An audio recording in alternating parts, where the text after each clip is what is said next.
Hey you all, welcome back to my channel. Thank you so much for watching. Today's video is going to be all about my favorite soft, glowy powder blushes for summer.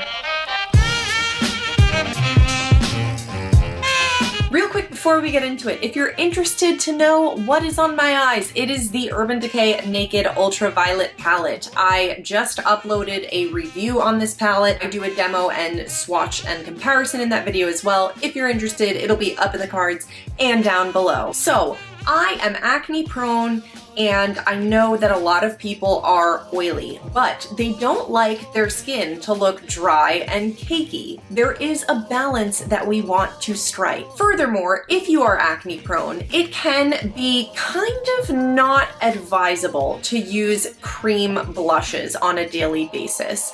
Lastly, I find that liquid blushes, while they might be the best option in terms of getting your desired effect, but also not being waxed based, so they're less likely to break you out, I feel that they are really difficult to blend and work with. So my solution to that is to get a more glowy powder formula blush. Now, usually these blushes are going to have more of a baked gelée kind of texture, so they're going to be raised in the pan. If they're flat in the pan and feel like a powder eyeshadow and have a lot of shimmer, that is kind of like putting a shimmery eyeshadow on your cheeks. That is not my preference. These are what I'm talking about. You can see that they are relatively raised in the pans. They have a kind of sometimes marbleized, but you know, a satiny, soft, glowy finish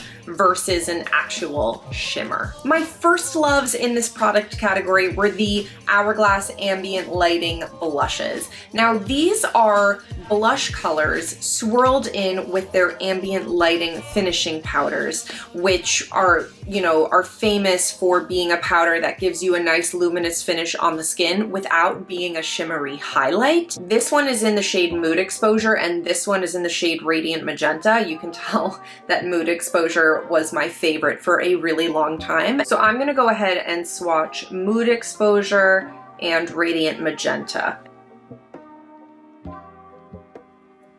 So they're actually like quite pigmented. They're really buildable and easy to blend, so I don't think there's any reason to be scared of using them. I think they're super easy to use, but like if you have a deeper skin tone, I wouldn't hesitate to recommend these still. And if you like a more pigmented blush, this can definitely build to like, you know, statement blush territory. It is a little bit hard to tell in the swatches, but it does have like a luminous finish, and this is going to translate to a more hydrated looking skin, at times a more blurred skin, whereas I feel that a lot of matte blushes look really dry on the skin, but again, shimmery blushes just are not flattering, especially if you have larger pores. This is going to give you like the best of both worlds without being a cream that could like break you out, let's say. The next blushes in this category that I fell in love with were the Clinique Cheek Pop blushes, and they come with this flower embossing, which is so cute. And Clinique isn't usually on my radar. I was gonna say as far as the makeup goes, but like at all. I do really like their eye cream and I like their blushes. So this is in the shade Heather Pop. I have this on the apples of my cheeks today over another blush. And this is one of my favorite blushes of all time. This one is called Cola Pop. So these are the Clinique blushes. You can tell that Cola Pop is super dark. I have to use it with a really light hand.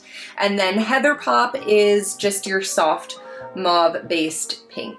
And now this product is not new to the market, but it is the most recent one that I have tried and I am obsessed with it. It is the MAC Mineralize blush in the shade Humor Me. So I'm wearing this today just kind of like all over my cheek area, and then I have the pink shade on the apples of my cheeks closer to the center of my face. So that is a technique that I love to use. Sometimes I'll use it with Cola Pop on the apples of my cheek, just depends on my eyeshadow, what kind of look I'm going for, etc. So everything from the MAC Mineralize collection is gonna have that soft, semi-luminous kind of finish.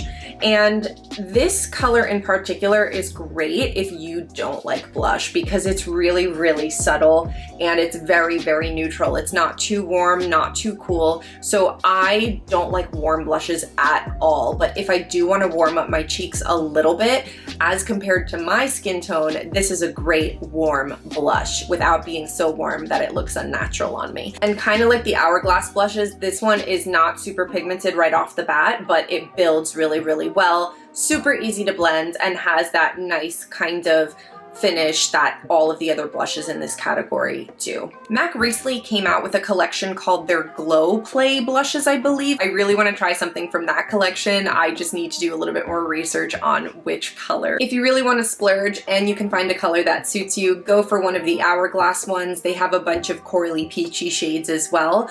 The Clinique ones and the MAC ones are going to be a little bit more affordable, and MAC always has a ton of color options as well. I can't believe I forgot to mention this. This is the Milani Baked Blush, and this is a fantastic affordable option from the drugstore. The finish is a little bit drier, but they have a bunch of colors to choose from, and if you want to try this type of product out but not spend as much money, definitely try the Milani Baked Blush. Let me know in the comments down below which makeup items you are really enjoying for the summertime. Be sure to give this video a thumbs up if you liked it, and subscribe if you want to see more content from me. Otherwise, I will see you in my next video. Bye!